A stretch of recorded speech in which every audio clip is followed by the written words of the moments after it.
Assalamualaikum warahmatullahi wabarakatuh. Saya Safana Nurazikra dari kelas 4D, program studi ilmu perpustakaan dalam mata kuliah perpustakaan dan arsip digital. Saya akan menceritakan sejarah perkembangan dua dinasti dalam sejarah peradaban Islam, yaitu dinasti Umayyah dan dinasti Abbasiyah. Dinasti Umayyah adalah dinasti kekhalifahan Islam pertama yang menjalankan sistem pemerintahannya secara monarki. Dinasti Umayyah berkuasa dari tahun 661 Masehi hingga 750 Masehi dengan pendiri sekaligus khalifah pertamanya yaitu Muawiyah bin Abu Sufyan yang dulunya merupakan gubernur Suriah pada masa kekhalifahan Utsman bin Affan. Muawiyah memerintah sebagai khalifah selama 20 tahun. Dan pada masa pemerintahannya, ibu kota kekhalifahan dipindahkan dari Kufah ke Damaskus. Di dalam diri Muawiyah terkumpul sifat-sifat seorang penguasa, politikus, dan administrator. Kemenangan Muawiyah tidak hanya berasal dari keberhasilan diplomasi dalam perang Siffin saja, tetapi juga memiliki basis rasional yang solid bagi landasan pembangunan politiknya di masa depan. Pertama adalah berupa dukungan kuat dari rakyat Suriah dan keluarga Bani Umayyah sendiri. Kedua, sebagai seorang administrator, Muawiyah sangat bijaksana dalam menempatkan para pembantunya pada jabatan-jabatan yang penting, seperti Amr bin As, Mughirah bin Syu'bah, dan Ziyad bin Abihi yang sangat kuat dalam membina perpolitikan Muawiyah. Dan yang ketiga, Muawiyah memiliki kemampuan menonjol sebagai negarawan sejati, sehingga dapat mengambil keputusan-keputusan meskipun dalam tekanan dan intimidasi. Masa kekuasaan dinasti Umayyah hampir 1 abad, tepatnya selama 90 tahun dengan 14 orang khalifah. Khalifah yang pertama yaitu Muawiyah bin Abu Sufyan dan khalifah yang terakhir Marwan bin Muhammad. Di antara mereka ada khalifah-khalifah yang sangat berjasa pada zamannya. Muawiyah bin Abu Sufyan sendiri berhasil memperluas wilayah serta memperbaiki ekonomi dan infrastruktur. Muawiyah dikenal sebagai pemimpin yang bijaksana. Abdul Malik bin Marwan, khalifah yang ke-6, dikenal sebagai pemimpin yang tegas dan berhasil memperluas wilayah kekhalifahan, membangun infrastruktur, dan membangun bangunan megah seperti Masjid Umayyah di Damaskus. Yang ketiga, Umar bin Abdul Aziz sebagai khalifah ke-8, dikenal sebagai khalifah yang adil dan bijaksana, yang berusaha untuk memperbaiki pemerintahan dan memperkuat nilai-nilai keislaman. Al-Walid bin Abdul Malik, khalifah ke-9, membangun istana megah di Yerusalem. Dan Hisham bin Abdul Malik merupakan pemimpin yang cakap dan berhasil memperkuat kekhalifahan serta meningkatkan ekonomi dan budaya Islam. Masa kejayaan dinasti Umayyah terjadi selama pemerintahan beberapa khalifah, terutama pada masa Muawiyah bin Abu Sufyan dan Abdul Malik bin Marwan. Pada masa ini, kekhalifahan Umayyah mencapai puncak kejayaannya dalam bidang ekonomi, sosial, dan budaya. Salah satu faktor kejayaan dinasti Umayyah adalah terbukanya rute perdagangan baru antara Asia dan Eropa melalui wilayah kekhalifahan ini. Hal ini memberikan peluang kepada kekhalifahan Bani Umayyah untuk menjadi pusat perdagangan. Masa kejayaan dinasti Umayyah terjadi selama pemerintahan beberapa khalifah, terutama pada masa Muawiyah bin Abu Sufyan dan Abdul Malik bin Marwan. Pada masa ini, kekhalifahan Umayyah mencapai puncak kejayaannya dalam bidang ekonomi, sosial, dan budaya. Salah satu faktor kejayaan dinasti Umayyah adalah terbukanya rute perdagangan baru antara Asia dan Eropa melalui wilayah kekhalifahan ini. Hal ini memberikan peluang kepada kekhalifahan dinasti Umayyah untuk menjadi pusat perdagangan dan memperoleh kekayaan yang melimpah. Selain itu, khalifah-khalifah Umayyah juga membangun infrastruktur yang besar termasuk jalan-jalan raya, jembatan, dan sistem irigasi yang canggih. Dalam bidang seni dan budaya, dinasti Umayyah dikenal sebagai masa keemasan seni dan arsitektur Islam. Pada masa ini, seni dan arsitektur Islam mencapai puncak kejayaannya. Khalifah-khalifah Umayyah membangun masjid-masjid megah, istana-istana, dan bangunan-bangunan publik yang menakjubkan dengan hiasan-hiasan yang indah dan artistik. Salah satu contoh bangunan yang terkenal dari masa kejayaan Umayyah adalah Masjid Umayyah yang berada di Damaskus. Dalam bidang ilmu pengetahuan, dinasti Umayyah juga memberikan kontribusi besar. Pada masa ini, ilmu pengetahuan Islam berkembang pesat. Salah satu faktornya yaitu karena adanya usaha penerjemahan yang diinisiasi oleh Pangeran Khalid bin Yazid. Khalid bin Yazid mendatangkan para ahli ilmu ke Damaskus untuk melakukan penerjemahan ke ilmu pengetahuan ke berbagai bahasa, sehingga mempermudah para pencari ilmu dalam mendapatkan ilmu pengetahuan.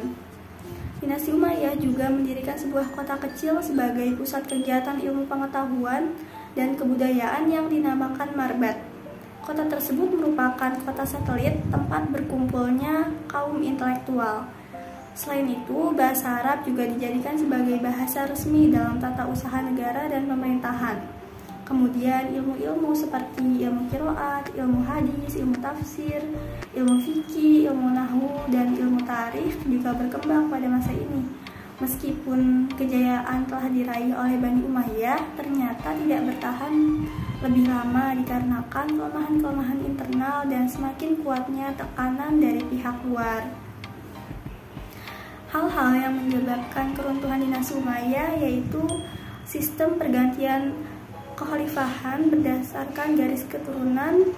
Ini lebih mengacu pada aspek senioritas. Yang kedua, pertentangan etnis antara suku Arabia Utara dan suku Arab Selatan sehingga tidak dapat diatasi lagi oleh pemerintah pada masa dinasti Umayyah. Kemudian, adanya gerakan penumpasan keturunan Bani Umayyah oleh sisa-sisa pengikut Ali. Lemahnya pemerintahan Daulah Bani Umayyah juga disebabkan oleh sikap hidup mewah para penguasanya. Dan juga yang terakhir adalah karena munculnya kekuatan baru yang dipelopori oleh keturunan Al-Abbas bin Abbas Al-Muthalib. Sampai akhirnya Marwan terbunuh di daerah Busir, wilayah Al-Fayyum pada tahun 132 Hijriah atau 750 Masehi. Dengan demikian tumbanglah kekuasaan dinasti Umayyah dan berdirilah dinasti Bani Abbasiyah. Setelah keruntuhan dinasti Umayyah, muncullah dinasti baru dengan nama dinasti Abbasiyah. Dinasti Abbasiyah didirikan secara revolusioner dengan menggulingkan rezim Bani Umayyah yang dipimpin oleh Khalifah Marwan II bin Muhammad. Kekuasaan Daulah Abbasiyah berlangsung selama 5 abad. Daulah Abbasiyah memiliki 3 kelompok yang pernah berkuasa, yaitu dari Bani Abbas, Bani Buwayhi, dan Bani Seljuk dengan 37 orang khalifah. Pada masa dinasti Abbasiyah, pencapaian peradaban yang gemilang juga merupakan puncak kejayaan dari Daulah Islam, bahkan mencakup hingga ke seluruh dunia. Puncak popularitas Daulah Abbasiyah adalah pada masa pemerintahan Khalifah Harun al-Rasyid dan putranya Al-Ma'mun. Masa ini bukanlah masa perluasan wilayah seperti pada masa Bani Umayyah, melainkan masa munculnya kekuasaan, kebudayaan, dan peradaban Islam. Berbagai keilmuan berkembang pesat, namun Daulah Abbasiyah juga mengalami kemunduran dan kehancuran ketika invasi Mongol yang dipimpin oleh Hulagu Khan tidak hanya menghancurkan kota Baghdad, tetapi juga menghancurkan peradaban Islam yang telah maju. Peristiwa inilah yang mengakhiri pemerintahan Kekaisaran Abbasiyah. Nama Abbasiyah diadopsi dari paman Nabi Muhammad, Abbas bin Abdul Muthalib, sebagai penghormatan dari anak cucunya untuk membangun pemerintahan Islam. Inisiator pertama untuk mendirikan dinasti ini adalah Ali bin Abdullah. Dia dikenal di kalangan Bani Umayyah sebagai orang yang setia dan baik hati, tidak menuntut apapun untuk dirinya sendiri dan menyukai sikap zuhud dan suka beribadah. Khalifah Bani Umayyah Al-Walid bin Abdul Malik menganugerahkan tanah Hamimah di Syam. Tempat itu semula adalah tanah yang tentram dan damai. Namun dari tanah Hamimah yang kecil itulah lahir cabang kelompok Hashimiyah yang disebut juga kelompok Abbasiyah. Didirikan oleh Muhammad bin Ali bin Abdullah bin Abbas. Kekuasaan Abbasiyah berasal dari Al-Abbas, paman Rasulullah. Pendiri dan khalifah pertama Bani Abbasiyah adalah Abdullah As-Safa bin Muhammad bin Ali bin Abdullah bin Abbas bin Abdul Muthalib. As-Safa yang berarti haus darah adalah nama panggilan khalifah Abbasiyah yang pertama. Terbentuknya pemerintahan Abbasiyah dianggap sebagai kemenangan gagasan yang pernah dikemukakan oleh Bani Hashim sepeninggal Rasulullah, bahwa jabatan kekhalifahan akan diserahkan kepada kerabat atau keturunannya. Sebelum berdirinya Daulah Abbasiyah, terdapat 3 poros utama yang menjadi pusat kegiatan. Salah satunya berperan tersendiri dalam membangun kekuatan dinasti Abbasiyah. Ketiga poros tersebut adalah Humaimah, Kufah, dan Khurasan. Dinasti Abbasiyah awalnya didirikan sebagai hasil propaganda dan organisasi yang luas dan revolusioner. Dakwah dilakukan dengan strategi yang agak rumit, yaitu yang pertama dilakukan secara rahasia besar tanpa kekuatan militer. Mereka berdakwah atas nama Bani Abbasiyah saat berdagang di tempat yang jauh dan saat menunaikan ibadah haji ke Mekah.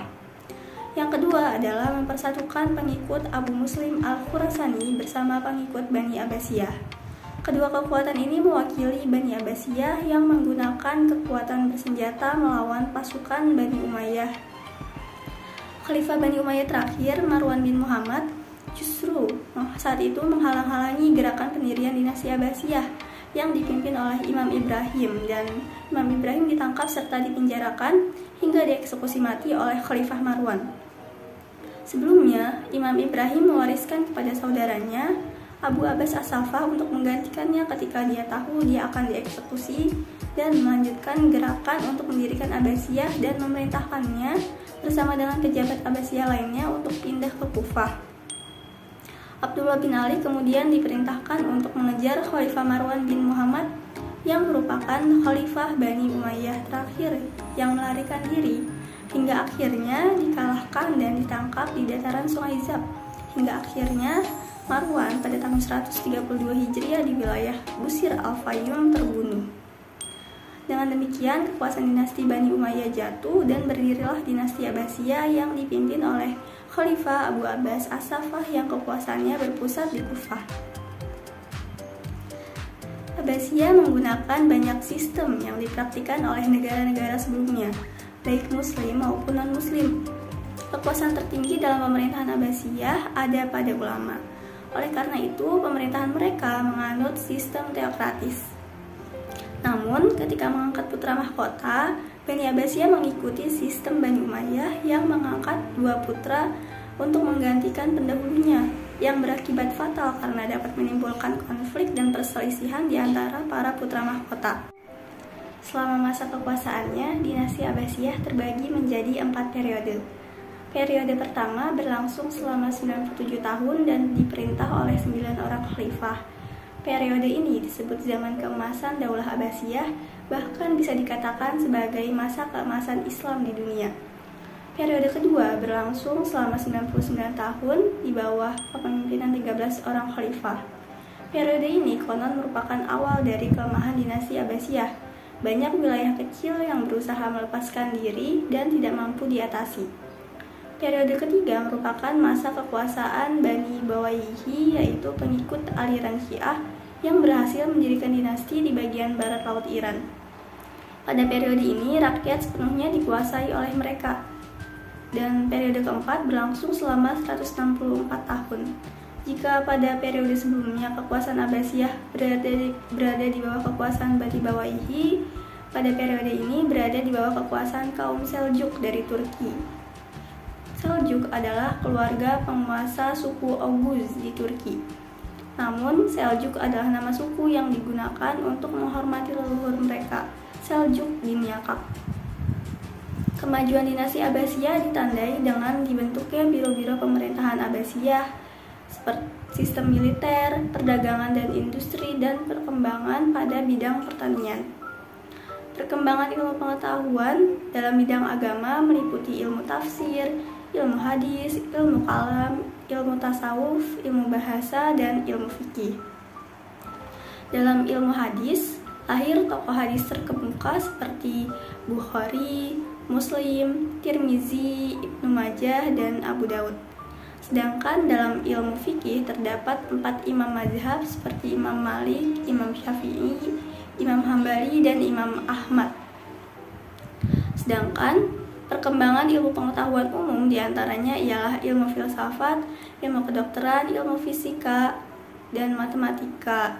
Dalam ilmu matematika ini terdapat tokoh terkemuka yaitu Al-Khwarizmi dengan bukunya Al-Jabr dan Al-Muqabalah. Melalui buku ini, lahirlah ilmu yang sistematis seperti aljabar dan algoritma. Al-Khwarizmi merupakan bapak ilmu algoritma. Ini akan menjadi awal lahirnya teknologi di dunia. Lalu ada ilmu astronomi serta ilmu sejarah dan geografi.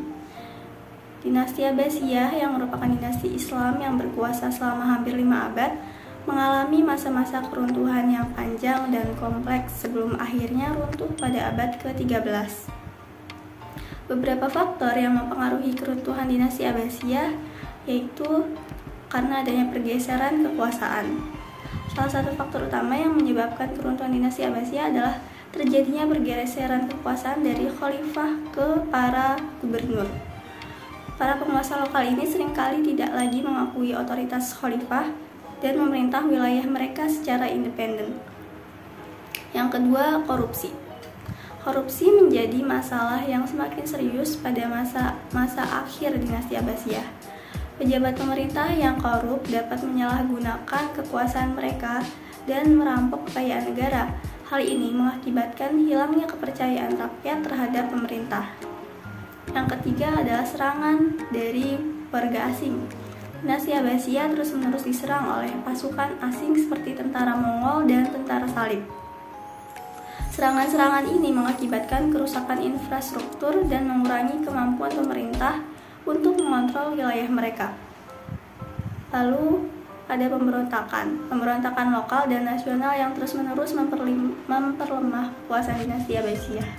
Pemberontakan akan dapat disebabkan oleh ketidakpuasan rakyat terhadap kebijakan pemerintah atau oleh upaya kelompok-kelompok lain untuk merebut kekuasaan. Yang terakhir, kebangkitan kekuasaan. Masa keruntuhan dinasti Abbasiyah juga terjadi dalam konteks kebangkitan kekuasaan baru seperti dinasti Seljuk, dinasti Fatimiyah, dan dinasti Ayyubiyah.